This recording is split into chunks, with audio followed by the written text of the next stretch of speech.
From history, I'm Liam Garrity, and this is Vikings. I told you I could do it! Huh? Now it's all up to you, Ragnar Lothbrok. Every week we'll bring you stories from the epic world of Vikings and the massive undertaking of bringing that world to life. On today's show, we talk to Johan Renck about directing the first 3 episodes of Season 1 and setting the tone for seasons to come. I didn't want any female outfits to look, to try to objectify and kind of sexualize the female Viking at all. I wanted those dresses to be completely unsexy. We'll chat with legendary executive producer Morgan O'Sullivan. Everything about the Vikings has been written by the Christians. It's negative from the start. So how do you get over that difficulty? And we'll be leafing through the show's concept art with David Wilson. We have to also think about the drama and the visuals and all that, so we cheat like mad. We do cheat. We'll also be joined by Vikings creator Michael Hirst, all on this week's episode of History's Vikings Podcast. So how does a show as big and vast as Vikings get off the ground? According to Vikings executive producer Morgan O'Sullivan, it all started with a phone call. Well, I got a phone call late one night here in Dublin from a lady called Sherry Marsh, and she and Alan Gasmer had been in MGM, and they had watched the movie Vikings with Kirk Douglas, and they thought it would make a very good television series. So they discussed it with Chris Ottinger, who was there at the time and is still there. He's head of distribution. And Chris, I think, had advised them to give me a call because Michael and I had made The Tudors, and The Tudors, as you know, was made in Ireland and was fairly successful on the Showtime network. So Sherry rings Morgan and suggests Vikings. The minute I heard the words, I felt it's perfect to make in Ireland, and actually it'll work in America, because I kind of knew that in certainly the Midwest of the United States there was a huge knowledge and interest in Scandinavia and all things Viking. So on that basis I said, look, that's definitely a project for us. Let me talk to a writer I know, Michael Hirst, and I've worked with him before. And I don't think Sherry at that stage knew who Michael Hirst was. But anyway, I talked to Michael. And literally, I was back a couple of minutes later and I said, tell MGM, yeah, we'd be interested. So that's how it all began. From acorns grow trees. They begin to put their thoughts to paper, started to develop scripts, but there was still a matter of who they were going to pitch this to. Michael Hirst, as you probably know, has 2 interests in life. One is history and the other is the English language. So we always said, I'd love to go in and see the History Channel. But before they had a chance, History contacted them. Dirk Hoekstra was at History at the time, and who writes to me but Dirk Hoekstra? And I turn to Michael and I say, History are actually looking for us. So Morgan and Michael head off to New York to make the pitch, and any doubts they might have had about whether Americans were interested in Vikings or not disappeared when Morgan met his family upon arrival in the States. My daughter is married in the United States, and we have 2 grandchildren in the United States, and Dylan is the eldest. And when Michael and I were out there pitching the show, I naturally went over to meet with Tara. And we were speaking to Dylan, and I said to Dylan, well, he said, why are you here, Granda? And I said, well, we're here to sell a show called The Vikings. He said, I know all about the Vikings. So he ran into his bedroom, came out with a book, and the book was all about the Vikings, and it was on the school syllabus. So that told Michael and I something, that every child in America has probably heard about the Vikings and knows about the Vikings and has possibly studied it at school. So in that way, it was an iconic piece, and it was the ideal project to go with. I wondered if Morgan shared his grandson's enthusiasm for Vikings when he was a kid. I probably was only into cowboy and Indians, but I always used to come out of the cinema. I remember feeling sympathetic towards the Indians because I used to say, those other guys have guns. And, we were about 10 or 11 at the time, or 9 or 10 or whatever the age was. And I remember in the Sutton Grand in Dublin. That's a cinema. We used to sort of feel sorry for the Indians. I suppose the Irish always rooted for the losers, or the up and coming guys. I always wanted to do something from the Indian perspective. What was it like for them? No, I suppose Yeah, sure, we studied the Vikings at school. It was part of our heritage. It's part of Irish history. But it wasn't really uppermost in one's mind, you know? But on their way to New York years later, it was definitely the only thing on his mind. We pitched it to the History Channel, and the rest is history. Or on history. If all that makes it sound like Vikings was a cinch to get made, it's because it kind of was. Well, to make comparisons with other television series, this happened like clockwork. And we were literally shooting within a year, which was extraordinary, because normally in the development process, it's always slow. There's a word called development, or two words called development hell, and I've been in them on many occasions. But this one, there was no development hell. It went like clockwork. Morgan, Michael, and the rest of the team wound it up and set Vikings in motion. Now they needed a director, someone who could direct the first 3 episodes and really set the tone for the seasons to come. There was only one name on everybody's lips. Johan Renck. The story of Johan Renck will live with me forever, because I was watching commercials here on my iPad, and I saw a batch of commercials from Johan Renck, and I thought, this guy is so unusual. He really thinks left field. Even if you've never heard of Johan Renck, chances are you'll have seen some of his work. He's directed music videos for the likes of Beyonce and David Bowie, and directed episodes of everything from The Walking Dead to Bates Motel. And I rang Michael, and I sent the reel to Michael, and Michael said, God, this guy is fantastic. And then we found he had directed 3 episodes of Breaking Bad. And it was the way he directed. There was a scene he directed around a swimming pool. And it was a very complex scene. And he just brought a sense of magic to that scene. And I thought, my God, we've got to meet this guy. So Morgan and Michael head over to London to meet Johan for lunch. I wanted a Scandinavian director, okay, because I wanted a sense of the real thing. Vikings creator Michael Hirst. And luckily for him, Johan was Swedish. And we just fell in love with him because he was just so left field, was so original in his thought process, that we felt this is the guy for us. So they hired him, and Johan's journey into setting the tone for the show was about to begin.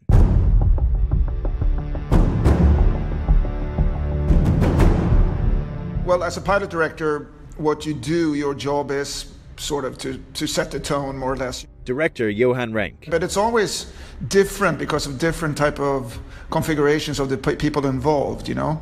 And Michael, who I love dearly and who I consider a close friend to this day, is, you know, very much a writer's writer, and he was, which suits me very well because I'm very much a director's director, meaning that I like to kind of be slightly, you know, inhibited in visualizing things and kind of bringing what's on paper, translating that into something tangible, you know, in terms of something you can watch and enjoy, you know. And that's how it started.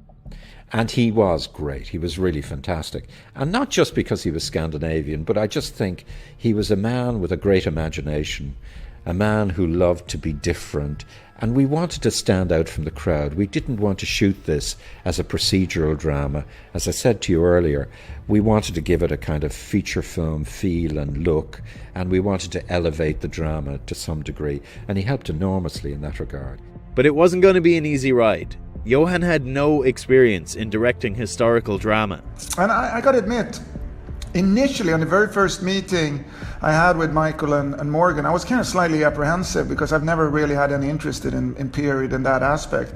But the more they spoke and the more I read and the more we talked about it, I actually started getting very interested in it. Not the least because I'm actually Swedish originally, and it's actually, you know, to some extent part of my heritage, these pillaging Vikings, you know. So he started reading and researching and tried to find out as much as he could about Vikings and Viking culture. It's anthropology, it's culture, you know, and you start getting interested. And then you start, and the next stage as a director is that you start fantasizing, you know.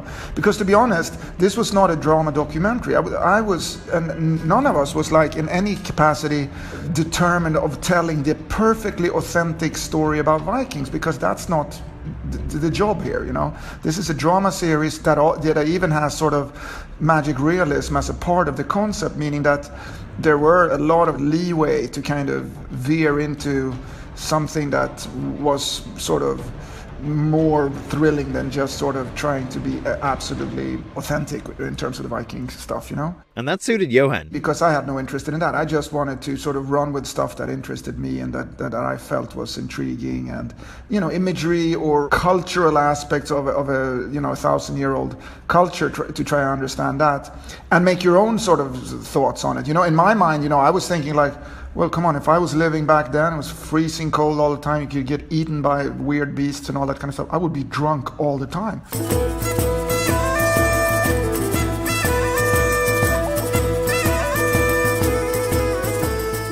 Those kind of things is what came to my mind, you know, and how does it change you being in a, you know, half foraging, half pirate-like culture? What kind of human being do you become? And also sort of the Viking religion is very much based on fate, meaning that there is a day you're destined to die on, whatever you do. So there's nothing for you to fear, because if it's your day to die, you're going to die. If not, you're not. That paired up with some kind of rape and pillage type of culture, or pirating culture at least, obviously gives grounds for some kind of brutalistic view on life and so on. In the midst of that, we kind of found a route that suited the show, and that's bending reality, but for the sake of narrative, you know. Taking Björn to the Fing tomorrow. Not yet. He's not old enough. He's 12 years old. Take him next year. Next year, soon enough.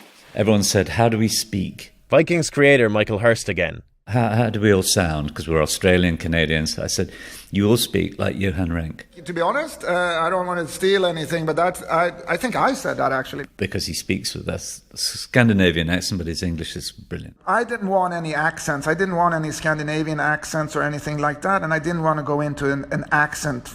But what I said was that I wanted everybody to sound like English wasn't their first language, you know. And English isn't my first language, and if you hear my English, you can tell that it's not my first language. That's how you speak. So I got them all to listen with the speech guy as well, but they listened to Johan. We have someone special to visit. His name is Floki. Floki. Like Loki, the god? Yes. Only different. But then what happened in Vikings, which was interesting, was that, you know, in episode 2 or 3, they come to England on an English shore, and obviously they meet English people there also. And I was like, but this is going to be tricky, because now they're going to speak English and the Vikings are going to speak English, and what language is everybody speaking, you know? So we thought about that, and then I suggested to Michael, which he really liked actually, that the first scene in which the Vikings meet the Saxons in England, we should do that scene in Norse and Saxon. We send Northmen. And Michael loved that idea, and we managed to convince History Channel for that as well. So we translated the script into Norse for the Vikings and to Saxon for the English. And that scene was anyways about things getting lost in translation, leading to a big massacre, basically. And it worked so well when the languages were their original, and then after that you kind of got it, and you knew that, okay, so this is how the Vikings actually sound, and this is how the Saxons actually sound. Okay, good. Okay, moving on. Let's go back to English. So I think, you know, that turned out to be a kind of a clever way of dealing with this sort of language issue that you can have when you're dealing with non-English languages. The show was starting to take shape.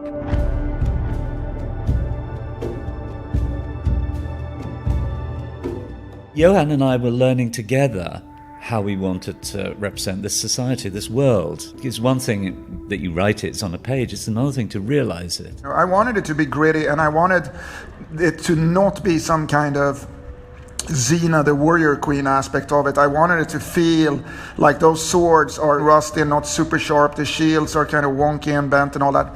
And even down to wardrobe, you know, I had, you know, there were not arguments, but there were discussions with cast members and you know, even producers when I didn't want sort of any female outfits to look, you know, like some kind of, you know, to try to objectify and kind of sexualize the female Viking at all. I wanted those dresses to be completely unsexy, to hang loose around the body, and to be practical. And to be honest, because we know this, a lot of women partook in the fighting and the warrior side of Vikings, and that's what I needed. You couldn't kill me if you tried for 100 years. And the same with makeup. I kind of forbid any kind of beautification in the makeup with regards of our female actresses. And I know for a fact that the day I left after the 3 first episodes, some of those female actresses just then resumed their lost control and started plucking their eyebrows and putting on mascara and makeup and all that kind of shit that actually pisses me off when I think about it. But I like the fact that in the beginning our women were not objectified and sexualized. They were like cool, they were a little dirty, they had bushy eyebrows, and they looked interesting,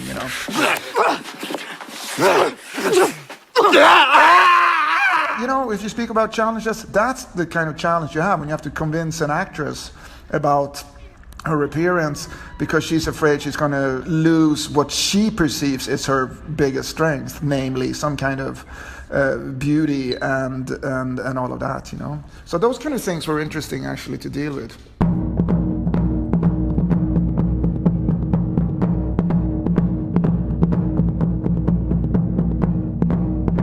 Speaking to Johan, you really get a sense of his passion for directing Vikings and all that entails. I always say that being a director is like an umbrella job in which there is like 100 boxes you can tick.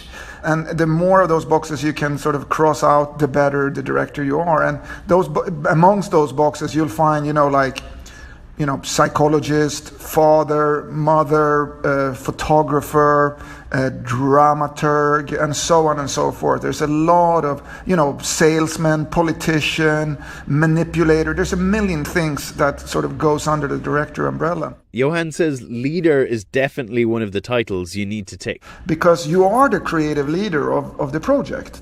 Without a doubt, you are. There should be one vision. I'm comfortable in that position, but at the same time, I don't really get off of being the leader. It's not something I get off on in that sense. The power doesn't really interest me. What interests me is rallying forces and inspiring people to do their best and so on and so forth. I really love that, And when I did Vikings, that was by far the biggest project I've ever done. And that's another thing that I like. I actually like being on thin ice, when I don't really know what I'm doing and I'm not even sure if I can do it. That's also something I really like,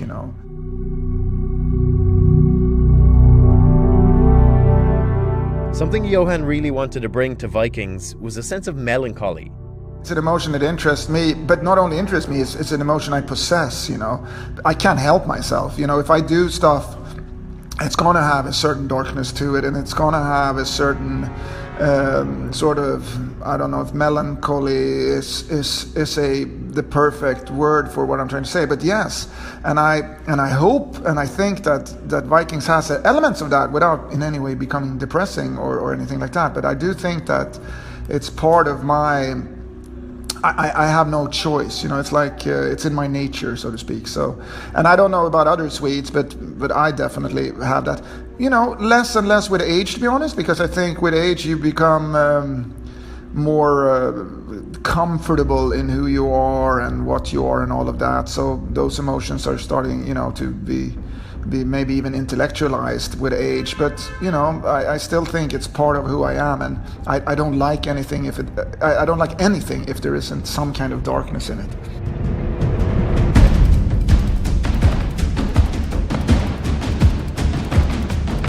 Johan is kind of like the Floki to Michael and Morgan's Ragnar. It was thanks to him that we set off in the right direction. With season 5 fast approaching and season 6 currently filming, I wondered if Johan might ever come back to direct an episode or two. Well, I've been asked many times, and for me, to be honest, in one way I would love to, of course, because I love everybody involved there. Many of these people have become very close friends to me, whether it's Michael or Morgan or O'Sullivan or Travis Fimmel and so on and so on, Gustav Skarsgård, who I worked a lot with before also, and so on. But at the same time, it's been quite a long time since I moved away from doing television episodes sort of in mid-season, because to be honest, it's not for me, you know. I like doing pilots. I like setting it up, the tone, the tonality and all that. And I'm actually moving more and more away from episodical television in general. And I'm kind of like, I'm doing limited series or features because I actually want to do A to Z stuff. I don't even want to do pilots anymore. I don't want to start something up and then set something up and then 100 other directors come and kind of twist that into something else. And it's not about ego. It's about kind of what I am, you know, and what I like, and I want to see it through, you know.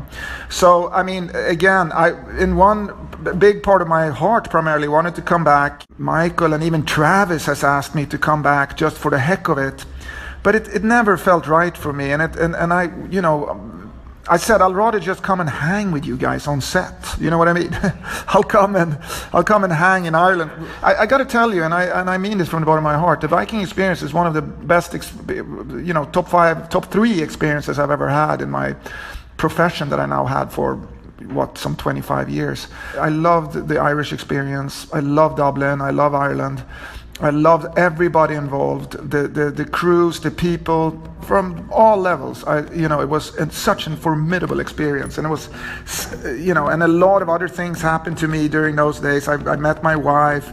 Our first son was actually made in Dublin, or in Dalkey, to be honest. You know, it's with a lot of profound true love I look back on those days, and I will never ever forget any of that.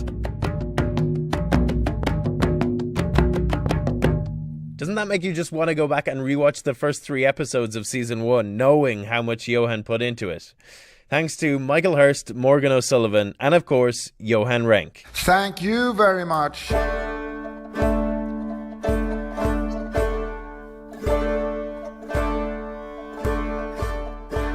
Before anything on the show is created, whether it's costumes, props, a set, or even a character, before all of that, you have the concept art. I'm David Wilson. I'm an art director, but on this I'm described as a concept artist.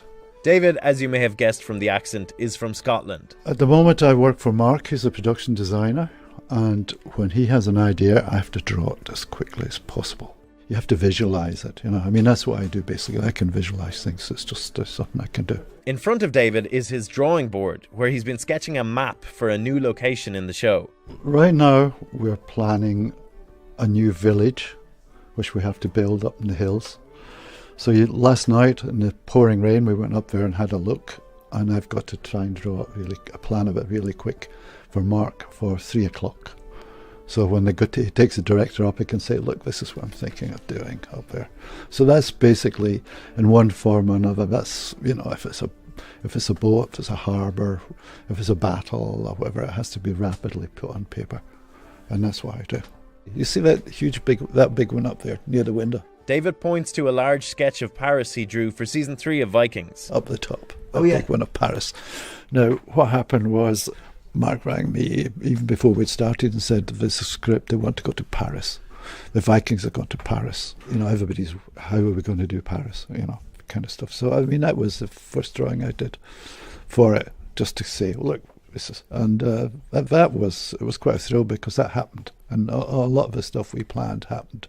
And when we watched it, we just went, oh my God, that's fantastic. You know, because we had these enormous scenes of hundreds of Viking ships coming up the Seine. We had Paris, and we did it all just up there in that puddle, up there with a bit of a wall. That puddle is a small man-made pond on the studio lot. I mean, watching that, we were just going, oh, but fair play, the CGI guys have got really, really, really good now. I will lead an assault on the tower and the gates of the city. We will attack the gates together. I said I would lead the assault. We may need the tools Erlander made. I will make that decision if and when we need to make it. I trust old Kalf to make it. I don't think you were listening. What makes David's job difficult is that he has to draw this entire Viking world from top to bottom, but with very little reference to go by. Factually, there's very, very little about the Vikings. There's very little, you know. And we have to also think about the drama and the visuals and all that, so we cheat like mad. We do cheat. By cheat, he means that sometimes they just have to give it their best guess, because there may not be any reference to consult. So they use creative license. We update quite a lot of things if You know, and Michael is very, very good. I mean, he's historically very, very good as well. But at times you have to just cheat. David says that once the concept art is done, it goes on a little journey around the studio to all the relevant departments. If I do a drawing, it'll go to perhaps the writer, the producers, the director. The concept art gets passed around a lot, and it changes a lot too. David says it's constantly being altered as more people see it and have ideas and things to add. So quite often, the end result will be far away from what I thought in the first place. But sometimes nothing gets changed, and exactly what David drew ends up in the show. And that, David says, is a real thrill. And if I get a still comes back from the set, I go, oh my God, that's amazing. It's just amazing. It's fantastic. You know, like heads in the mist or, you know, something which was very, very, you know, strange. And they actually shot it. So, I mean, it's great. Jesus, it's a great job. It's a great job. You know, it's a great job from beginning to end. It can just be a bit arduous and a bit of a stress and strain. And sometimes on this especially, you go, oh no, Christ, not more rape and pillage, not more, you know, like...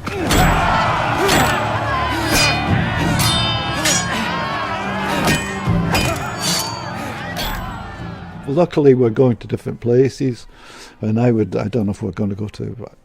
But I would love to go to America and Iceland and Greenland and get stuck in ice floes and all that kind of stuff.